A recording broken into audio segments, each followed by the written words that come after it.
Hello everyone guys, आज के इस वीडियो में बात करने वाले हैं स्टूडेंट की एक बहुत बड़ी प्रॉब्लम के बारे में।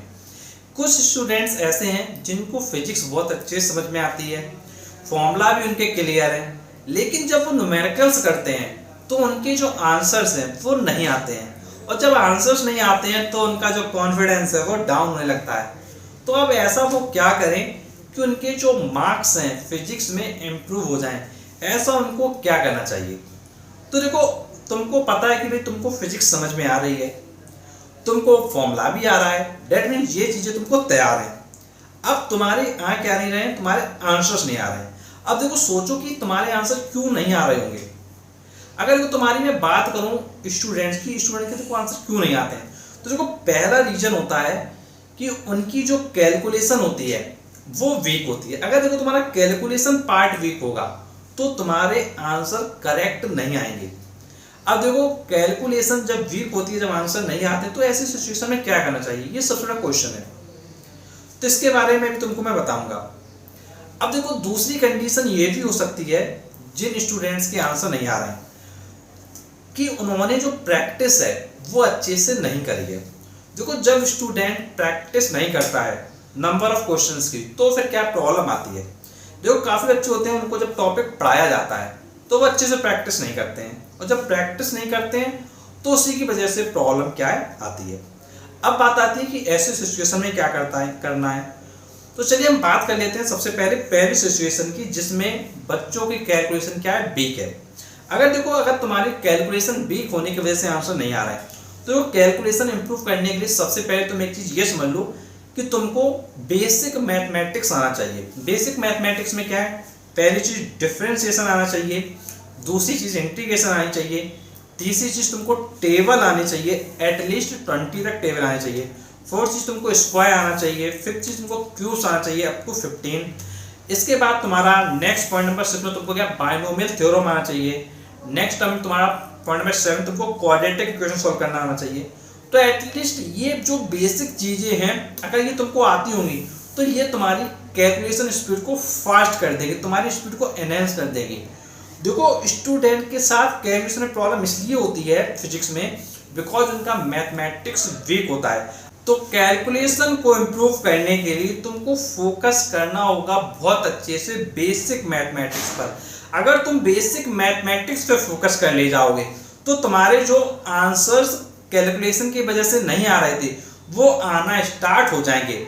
और देखो, इस जगह कुछ बच्चे बहुत बड़ी गलती ये करते हैं कि वो अपने आंसर को जल्दी फाइंड करने के लिए मोबाइल का कैलकुलेटर यूज कर लेते हैं, या फिर कोई अपना जो नॉर्मल कैलकुलेटर होता है उसको यूज कर लेते हैं। और जब देखो, जब आप नॉर्मल कैलकुलेटर यूज करते हो तो कैलकुलेटर तो तुम यूज कर लेते हो इस समय, लेकिन जब तुम एग्जाम में बैठते हो तो भैया कैलकुलेशन तुमने खुद ही अपनी गड़बड़ कर ली, तुमने अपनी स्पीड को खुद ही बिगाड़ लिया कैलकुलेटर का यूज करके। तो कैलकुलेटर का यूज नहीं करना है इन द कैलकुलेशन, और अगर कैलकुलेटर का यूज करोगे तो फिर स्पीड डाउन होगी, तुम्हारे आंसर्स जब तुम करने बैठोगे तो नहीं आने वाले हैं। तो इसलिए इन चीज़ों को अवॉइड करो। और देखो, जो आईएससी बोर्ड के स्टूडेंट होते हैं उनको एक थोड़ी एक आदत ये भी लग जाती है कि भाई उनके साथ एक प्रॉब्लम ये होती है कि उनको 12th में जो कैलकुलेटर है वो ले जाना क्या है, अलाउ होता है। और जब वो ले जाना अलाउ होता है तो उस वजह से उनकी थोड़ी हैबिट क्या है, उसकी हो जाती है। लेकिन सीबीएसई स्टूडेंट के साथ ये प्रॉब्लम क्या थोड़ा कम होती है, क्योंकि उनको कैलकुलेटर ले जाना 12th के एग्जाम में अलाउ नहीं होता है।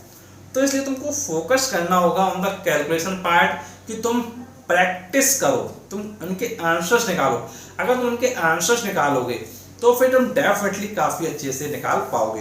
तो बेसिक मैथमेटिक्स वाले पार्ट को इम्प्रूव करो, और उसको इम्प्रूव करने के बाद आंसर्स को करके देखो, तो फिर ये चीज़ें क्या है, ऑटोमेटिक तुम्हारी इम्प्रूव हो जाएंगी। अब देखो, जो दूसरी मैंने तुमसे बात कही थी वो कही थी प्रैक्टिस वाली बात, कि तुम्हारे जो आंसर्स नहीं आ रहे हैं उसका रीजन है तुम्हारा प्रैक्टिस, कि तुम जो प्रैक्टिस कर रहे हो वो बहुत ही कम क्वेश्चंस की कर रहे हो। तो जो प्रैक्टिस में जो नंबर ऑफ क्वेश्चंस है उनको बढ़ाओ।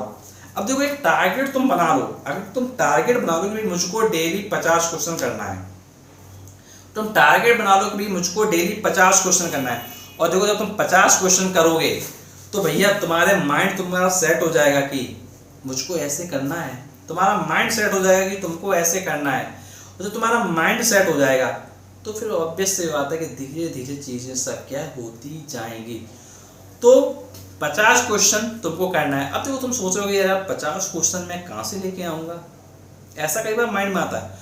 तो देखो तुम क्या कर सकते हो, तुम अपने जो कोचिंग की सीट है उसके क्वेश्चन कर सकते हो। तुम इसके अलावा क्या है, चैप्टर वाइज जो क्वेश्चन पेपर आता है उसको ले सकते हो, उसमें तुम्हारे क्वेश्चंस भी होंगे, उसका सॉल्यूशन भी होगा, उसको प्रैक्टिस कर सकते हो। अब देखो जब तुम इस तरीके से प्रैक्टिस करोगे डेली 50 क्वेश्चन की हर एक चैप्टर की, तो भैया डे बाय डे इतना अच्छा इंप्रूवमेंट आएगा जो तुमने सोचा भी नहीं होगा, जो तुमने एक्सपेक्ट भी नहीं किया होगा। तो फोकस करो ऑन द प्रैक्टिस। अब देखो काफी बच्चे क्या करते हैं, वीडियो देखते हैं, सुनते हैं, सुन के क्या चले जाते हैं, फिर किसी दूसरे यूट्यूबर का वीडियो देखते हैं, फिर सुनते हैं, फिर चले जाते हैं, फिर तीसरे यूट्यूबर का देखते हैं, फिर सुनते फिर चले जाते हैं। भैया सुनने से सिलेक्शन नहीं होता है, सुनने से या सिर्फ वीडियो देखने सिलेक्शन नहीं होता है। सिलेक्शन होता है जब तुम उस पर वर्क करोगे। तुमको मैंने मिस्टेक बताई, पहली मिस्टेक तुमको मैंने बताई कि भाई कैलकुलेशन पार्ट वो क्या है, कैलकुलेटर से करते हैं, या फिर वो जो है उनको बेसिक मैथमेटिक्स नहीं आती है, इस वजह से उनका कैलकुलेशन पार्ट क्या है, गड़बड़ होता है। दूसरी तुमको मैंने चीज़ बताई कि भाई तुमने जो प्रैक्टिस करी है वो बहुत कम करी होगी, इसलिए ये प्रॉब्लम आ रही है। देखो जब हम नंबर ऑफ क्वेश्चन बहुत ज़्यादा करते हैं तो हम हैबिचुअल हो जाते हैं क्वेश्चन को करने को लेकर, और हम कई बार आंसर निकालते हैं, कई बार निकालते हैं, तो भाई हमारी एक हैबिट में आ जाता है। और जब हैबिट में आ जाता है तो वो चीज़ें क्या है, हमको नॉर्मल लगती है। जब हम पेपर भी देने बैठते हैं तो बिल्कुल नॉर्मल पेपर लगता है। और जो लोग मतलब जो है अपने पेपर पहले नहीं दिए होते हैं, मॉडल पेपर पहले नहीं दिए होते हैं, जब वो एग्जाम में बैठते हैं तो वैसे देखते हैं, उनको लगता है कुछ अजीब हो रहा है, और जब ये फील आती है कुछ अजीब हो रहा है तो ये पेपर नहीं होता है। तो इसलिए प्रैक्टिस बहुत ज़रूरी है। तो तुम चैप्टर वाइज प्रैक्टिस करो। चैप्टर वाइज के अलावा तुम एक काम ये भी कर सकते हो, मिक्स्ड क्वेश्चन की भी प्रैक्टिस कर सकते हो, लेकिन इनिशियल स्टेज में तुमको चैप्टर वाइज क्वेश्चंस की प्रैक्टिस करना है। फिर आफ्टर दैट तुम क्या है, मिक्स क्वेश्चन की भी प्रैक्टिस कर सकते हो। और बुक्स का भंडार मत बनाना, बुक्स का भंडार बिल्कुल मत बनाना। अगर बुक्स का भंडार बनाओगे तो समस्या में आओगे। क्वेश्चंस करो लेकिन लिमिट लगाओ। मैंने क्या कहा, क्वेश्चंस को लेकिन लिमिट लगाओ। लिमिट किस चीज़ की लगाओ, नंबर ऑफ बुक्स की। कम बुक्स पढ़ो लेकिन उनका कई बार रिवीजन करो। ये मत करो कि भाई एक सब्जेक्ट की 10 बुक लेके बैठे हैं, 8 बुक लेके बैठे हैं, 6 बुक लेके बैठे हैं, ये मत करो। इस चीज़ को हटाओ पूरी तरीके से। कुछ बुक्स लो, उनको पढ़ो, उनकी फिर से रिवीजन करो। इतना रिवीजन कर डालो कि क्वेश्चंस माइंड में छप जाएं। अब देखो जब तुम्हारे क्वेश्चन छपने लगेंगे माइंड में, तो जब उनके जैसा कोई क्वेश्चन आएगा तो तुम इजीली चुटकियों में आंसर क्या है निकाल ले जाओगे। तो भैया देखो आंसर्स निकालना बहुत आसान है, बस फॉलो करना पड़ेगा राइट पाथ। अगर पाथ सही होगा, सही तरीके से चलोगे, तो फिर डेफिनेटली तुम अपने डेस्टिनेशन पे पहुंचोगे। तो इम्पॉर्टेंट है कि क्या कर रहे हो, कब कर रहे हो, कैसे कर रहे हो। तो इस चीज़ को तुम ध्यान रखो, क्या कर रहे हो, कैसे कर रहे हो, कब कर रहे हो। अगर ये चीज़ तुम ध्यान रखोगे तो फिर डेफिनेटली इम्प्रूवमेंट तुमको दिखाई देगा, और तुम खुद ही कहोगे इस चैनल के कमेंट बॉक्स में कि सर इम्प्रूवमेंट हुआ। तुम खुद ही कहोगे कि सर इम्प्रूवमेंट हुआ। तो इस चीज़ को समझो। कोई भी समस्या आती है नीचे कमेंट बॉक्स होता है, उसको कमेंट बॉक्स में पूछो। और ऐसे वीडियो देखने के चैनल को भी तुम सब्सक्राइब कर लो, नोटिफिकेशन दबा दो, जिससे कि तुमसे कोई भी वीडियो मिस ना हो। और तुम्हारे IIT JEE 2023 प्रिपरेशन को स्मूथ बनाने के लिए मैंने प्लेलिस्ट बना रखी है चैनल पे। प्लेलिस्ट का नाम है IIT JEE 2023।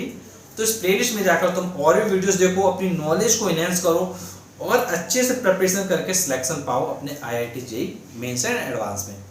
And thanks watching our video.